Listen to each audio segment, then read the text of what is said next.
CM ವಾಪಸ್ ಆಗಿದ್ದಾರೆ ದೆಹಲಿಯಿಂದ. ಆದರೆ ಡಿ.ಕೆ. ಶಿವಕುಮಾರ್ ಅಲ್ಲೇ ವಾಸ್ತವ್ಯ ಹೂಡಿದ್ದಾರೆ. ದೆಹಲಿ ಪ್ರವಾಸವನ್ನು ಮುಗಿಸಿ ಸಿಎಂ ವಾಪಸ್ ಆಗಿದ್ರೆ ನಿನ್ನೆ ತಡರಾತ್ರಿ ಬೆಂಗಳೂರಿಗೆ ವಾಪಸ್ ಆದರು ಸಿದ್ದರಾಮಯ್ಯ. ಆದರೆ ದೆಹಲಿಯಲ್ಲೇ ವಾಸ್ತವ್ಯ ಹೂಡಿದ್ದಾರೆ ಡಿ.ಸಿ.ಎಂ. ಡಿ.ಕೆ. ಎಂದು ಸಂಜೆ ಬೆಂಗಳೂರಿಗೆ ವಾಪಸ್ ಆಗಲಿದ್ದಾರೆ ಡಿ.ಸಿ.ಎಂ. ನಿನ್ನೆ ಹೈಕಮಾಂಡ್ ಭೇಟಿಯಾಗಿ ಮುಡಾ ಬಗ್ಗೆ ಬಹಳಷ್ಟು ಹೊತ್ತು ಚರ್ಚೆ ಆಯಿತು. ದೆಹಲಿ ಪ್ರವಾಸನ ಮುಗಿಸಿ ಒಂದು ಕಡೆ ಸಿಎಂ ವಾಪಸ್ ಆಗಿದ್ರೆ ಡಿ.ಸಿ.ಎಂ. ಡಿ.ಕೆ. ಶಿವಕುಮಾರ್ ಅಲ್ಲೇ ಉಳ್ಕೊಂಡಿದ್ದಾರೆ, ದೆಹಲಿಯಲ್ಲೇ ಸದ್ಯಕ್ಕಿರೋದು. ಇದು ಕೂಡ ಈಗ ಕುತೂಹಲಕ್ಕೆ ಕಾರಣವಾಗಿದೆ. ಒಂದು ದಿನ ಎಕ್ಸ್ಟ್ರಾ ಉಳ್ಕೊಳ್ಳೋಕೆ ಏನು ಕಾರಣ ಅನ್ನೋದು. ಸಿಎಂ ತಮ್ಮ ಕೆಲಸ ಮುಗಿಸಿ ನಂತರ ವಾಪಸ್ ಆಗಿದ್ದಾರೆ. ಹೈಕಮಾಂಡ್ಗೂ ಕೂಡ ಅವರು ಧನ್ಯವಾದ ತಿಳಿಸಿದರು. ನನ್ನ ಜೊತೆ ನಿಂತಂಥ ರಾಹುಲ್ ಗಾಂಧಿ, ಹಾಗೇನೆ ರಣದೀಪ್ ಸುರ್ಜೇವಾಲಾ, ಕೆ.ಸಿ. ವೇಣುಗೋಪಾಲ್, ಮಲ್ಲಿಕಾರ್ಜುನ ಖರ್ಗೆ ಭಾಳ ಮುಖ್ಯವಾಗಿ ಇವರೆಲ್ಲರೂ ಕೂಡ ನನ್ನ ಜೊತೆಗೆ ನಿಂತಿರೋದಕ್ಕೆ ಧನ್ಯವಾದ ಅಂತ ತಿಳಿಸಿದರು. ನಮ್ಮ ದೆಹಲಿಯ ಪ್ರತಿನಿಧಿ ಹರೀಶ್ ಈ ಬಗ್ಗೆ ಹೆಚ್ಚಿನ ಮಾಹಿತಿಯನ್ನು ನೀಡ್ತಾರೆ ನೇರ ಸಂಪರ್ಕದಲ್ಲಿ. ಹರೀಶ್, ಇದೀಗ ದೆಹಲಿಯಲ್ಲಿ ಸಾಕಷ್ಟು ಬೆಳವಣಿಗೆ ಆಗ್ತಾ ಇದೆ, ನಾವು ಗಮನಿಸ್ತಾ ಇದ್ದೀವಿ. ಒಂದು ಕಡೆ ಈ ಮುಡಾ ವಿಚಾರವಾಗಿ ಕಾನೂನು ಹೋರಾಟದಲ್ಲಿ ನಾವು ಒಗ್ಗಟ್ಟಾಗಿರಬೇಕು ಅನ್ನೋದು ನಂಬರ್ 1, ಅದು ಪ್ರಮುಖವಾದ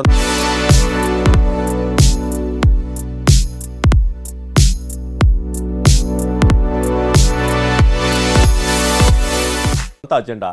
ಆದರೆ ಇದರ ಜೊತೆಗೆ ಪ್ಲಾನ್ ಬಿ ಕೂಡ ರೆಡಿ ಆಗಿದೆ ಅಂತ. ಒಂದು ವೇಳೆ ಇದು ಯಾವುದೂ ಕೂಡ ವರ್ಕೌಟ್ ಆಗದೆ ಇದ್ರೆ ನಾವು ಮುಂದಿನ ಒಂದಷ್ಟು ಬೆಳವಣಿಗೆಗೆ ಕೂಡ ಸಜ್ಜಾಗಬೇಕು ಅನ್ನೋದು. ಇನ್ನು ಸಂಪುಟ ಪುನಾರಚನೆ ವಿಚಾರ ಕೂಡ ಚರ್ಚೆ ಆಗಿದೆ. ನೆನ್ನೆ ಏನೇನಾಯಿತು ದೆಹಲಿಯಲ್ಲಿ ಹರೀಶ್? ಹೌದು ಅವಿನಾಶ್, ನಿನ್ನೆ ನಡೆದಂತಹ ಚರ್ಚೆಯಲ್ಲಿ ಪ್ರಮುಖವಾಗಿ ಮೂಡಾ ಪ್ರಕರಣದ ಬಗ್ಗೆ ಮುಖ್ಯಮಂತ್ರಿಗಳು ಹಾಗೂ ಸಚಿವ ಸಂಪುಟದ ಇತರ ಸಚಿವರು ಸಂಪೂರ್ಣವಾದ ವರದಿಯನ್ನು ಹೈಕಮಾಂಡ್ ನಾಯಕರು ನೀಡಿದ್ದಾರೆ. ಈ ಪ್ರಕರಣದಲ್ಲಿ ಮುಂದೆ ಹೇಗಾಗ್ಬೋದು ಅಥವಾ ಪ್ರಕರಣದಲ್ಲಿ ನಾವು ಯಾವುದೇ ರೀತಿಯಾದಂತಹ ಸಿಎಂ ಕೈವಾಡ ಇಲ್ಲ, ಇದು ಸಿಎಂ ಕಾಲದಲ್ಲಿ ಆಗಿರ್ತಕ್ಕಂತಹ ಘಟನೆಗಳಲ್ಲ, ಅಥವಾ ಇದನ್ನು ಹಗರಣ ಅಂತಲೇ ಕರೆಯೋಕ್ಕೆ ಸಾಧ್ಯ ಇಲ್ಲ, ಮತ್ತು ಇದು ಕೋರ್ಟಲ್ಲಿ ನಮ್ಮ ಪರವಾಗಿ ಆಗುತ್ತೆ, ಯಾವುದೇ ಚಿಂತೆ ಬೇಡ ಅನ್ನುವಂತಹ ನಿಟ್ಟಿನಲ್ಲೂ ಕೂಡ ಆ ಒಂದು ವಿಶ್ವಾಸದ ಮಾತುಗಳನ್ನು ಆಡಿದ್ದಾರೆ. ಮತ್ತು ಒಂದು ವೇಳೆ ಕೋರ್ಟ್ನಲ್ಲಿ ವ್ಯತಿರಿಕ್ತವಾಗಿ ಬಂದರೆ ಅನ್ನುವಂತಹ ಚರ್ಚೆಗಳು ಕೂಡ ನಡೆದಿವೆ.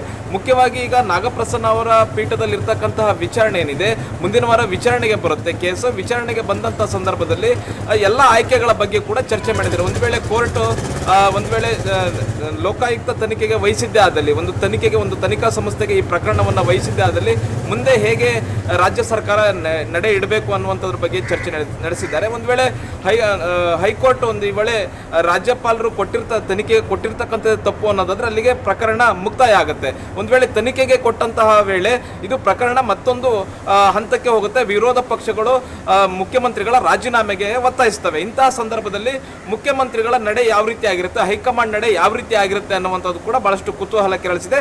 ಅದಕ್ಕೆ ಹೈಕಮಾಂಡ್ ಪ್ಲಾನ್ ಬಿ ಕೂಡ ರೆಡಿ ಆಗಿದೆ. ಒಂದು ವೇಳೆ ಮುಖ್ಯಮಂತ್ರಿ ಬದಲಾವಣೆ ಅನ್ನುವಂತಹ ವಿಚಾರ ಬಂದಿದ್ದೆ ಆದಲ್ಲಿ ನೆಕ್ಸ್ಟ್ ಯಾರನ್ನ ಮುಖ್ಯಮಂತ್ರಿ ಮಾಡಬಹುದು, ಯಾವ ಸಮುದಾಯದವರನ್ನ ಮುಖ್ಯಮಂತ್ರಿ ಮಾಡಬಹುದು, ಹೇಗೆ ಲೆಕ್ಕಾಚಾರ ಹಾಕಬಹುದು ಅನ್ನುವಂಥ ನಿಟ್ಟಿನಲ್ಲಿ ಒಂದು ನಾಯಕರ ಅಭಿಪ್ರಾಯವನ್ನು ಕೂಡ ಸಂಗ್ರಹಿಸಲು ಈಗ ಮುಂದಾಗಿರುವಂಥದ್ದು ಹೈಕಮಾಂಡ್. ಮತ್ತು ಅದು ಒಳಗೊಳಗೆ ಗುಟ್ಟಾಗಿ ನಡೀತಾ ಇದೆ. ಮುಖ್ಯವಾಗಿ ಈಗ ಹೈಕಮಾಂಡ್ ಅಂದ್ರೆ ಹೈಕೋರ್ಟ್ ಯಾವ ರೀತಿಯಾಗಿ ಒಂದು ನಿರ್ಧಾರವನ್ನು ತೆಗೆದುಕೊಳ್ಳುತ್ತೆ, ಹೈಕೋರ್ಟ್ ಆದೇಶ ಯಾವ ರೀತಿ ಬರುತ್ತೆ ಅನ್ನುವಂಥದ್ರ ಮೇಲೆ ಮುಂದಿನ ಬೆಳವಣಿಗೆಗಳಿಗೆ ಅದು ಕಾರಣ ಆಗುತ್ತೆ.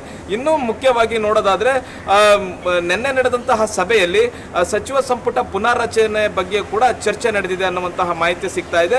ಇದರ ಬಗ್ಗೆ ಸಿಎಂ ಅವರು ಹೇಳ್ತಾರೆ, ನೆಕ್ಸ್ಟ್ ಬಂದಾಗ ಇದೇ ವಿಚಾರಕ್ಕೆ ಹೈಕಮಾಂಡ್ ಜೊತೆ ಮತ್ತೊಮ್ಮೆ ಮೀಟಿಂಗಿಗೆ ಬರ್ತೀನಿ, ಮತ್ತೊಮ್ಮೆ ದೆಹಲಿಗೆ ಬರ್ತೀನಿ, ಆಗ ಚರ್ಚೆ ಮಾಡ್ತೀನಿ ಅನ್ನುವಂಥದ್ರ ಬಗ್ಗೆ ಕೂಡ ಹೇಳಿದ್ದಾರೆ. ಮುಖ್ಯವಾಗಿ 5-6 ಸಚಿವರನ್ನ ಬದಲಾವಣೆ ಮಾಡಲೇಬೇಕು ಅನ್ನುವಂತಹ ನಿಟ್ಟಿನಲ್ಲಿ ಈಗ ಒಂದು ನಿರ್ಧಾರಕ್ಕೆ ಬಂದಿರುವಂತಹದ್ದು. 5-6 ಸಚಿವರನ್ನ ಬದಲಾಯಿಸಿ ಹೊಸಬರಿಗೆ ಅವಕಾಶವನ್ನು ಕೊಡಬೇಕು, ಯಾರಿಗೆ ಕಳೆದ ಬಾರಿ ಅವಕಾಶವನ್ನು ಕೊಟ್ಟಿಲ್ಲ ಅವರಿಗೆ ಅವಕಾಶ ಕೊಡಬೇಕು ಅನ್ನುವಂತಹ ನಿಟ್ಟಿನಲ್ಲಿ ಕೂಡ. ಇನ್ನೂ ಮುಖ್ಯವಾಗಿ ಕೆಪಿಸಿಸಿ ಅಧ್ಯಕ್ಷರ ಬದಲಾವಣೆ ಬಗ್ಗೆ ಕೂಡ ಚರ್ಚೆ ಆಗಿರುವಂತಹದ್ದು. ಮುಖ್ಯವಾಗಿ ತೆಲಂಗಾಣದಲ್ಲೂ ಕೂಡ ಪಿಸಿಸಿ ಅಧ್ಯಕ್ಷರ ಬದಲಾವಣೆ ಚರ್ಚೆ ನಡೆದಿದೆ. ಇದೇ ಸಂದರ್ಭದಲ್ಲೂ ಕರ್ನಾಟಕದ ನಾಯಕರುಗಳು ಹೈಕಮಾಂಡ್ ನಾಯಕರನ್ನ ನಿನ್ನೆ ಭೇಟಿಯಾದಂತಹ ಸಂದರ್ಭದಲ್ಲಿ ಕೂಡ ಪಿಸಿಸಿ ಅಧ್ಯಕ್ಷರ ಬದಲಾವಣೆ ಬಗ್ಗೆ ಕೂಡ ಒಂದು ಮಟ್ಟದ ಚರ್ಚೆ ನಡೆದಿದೆ. ಆದರೆ ಮುಖ್ಯವಾಗಿ ಯಾರು ಕೂಡ ಸಚಿವ ಸ್ಥಾನವನ್ನ ಬಿಟ್ಟು ಕೆಪಿಸಿಸಿ ಅಧ್ಯಕ್ಷ ಸ್ಥಾನವನ್ನ ವಹಿಸಿಕೊಳ್ಳಲಿಕ್ಕೆ ಯಾರು ಕೂಡ ಸಿದ್ಧರಿಲ್ಲ.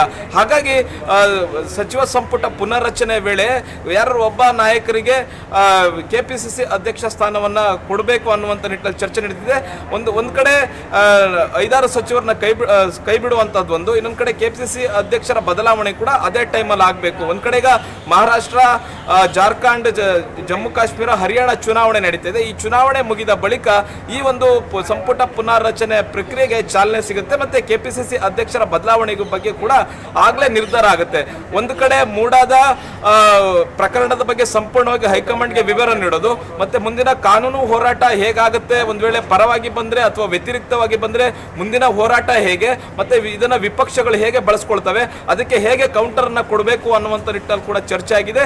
ಮುಖ್ಯವಾಗಿ ಸಂಪುಟ ಪುನಾರಚನೆ ಮತ್ತೆ ಕೆಪಿಸಿಸಿ ಅಧ್ಯಕ್ಷರ ಬದಲಾವಣೆ ಈ ಎಲ್ಲಾ ವಿಚಾರಗಳ ಬಗ್ಗೆ ಕೂಡ ನಿನ್ನೆ ಹೈಕಮಾಂಡ್ ನಾಯಕರ ಜೊತೆ ಸುದೀರ್ಘವಾಗಿ ರಾಜ್ಯ ನಾಯಕರು ಚರ್ಚೆನ ನಡೆಸಿದ್ದಾರೆ. ಅವಿನಾಶ್, ಧನ್ಯವಾದ ಹರೀಶ್.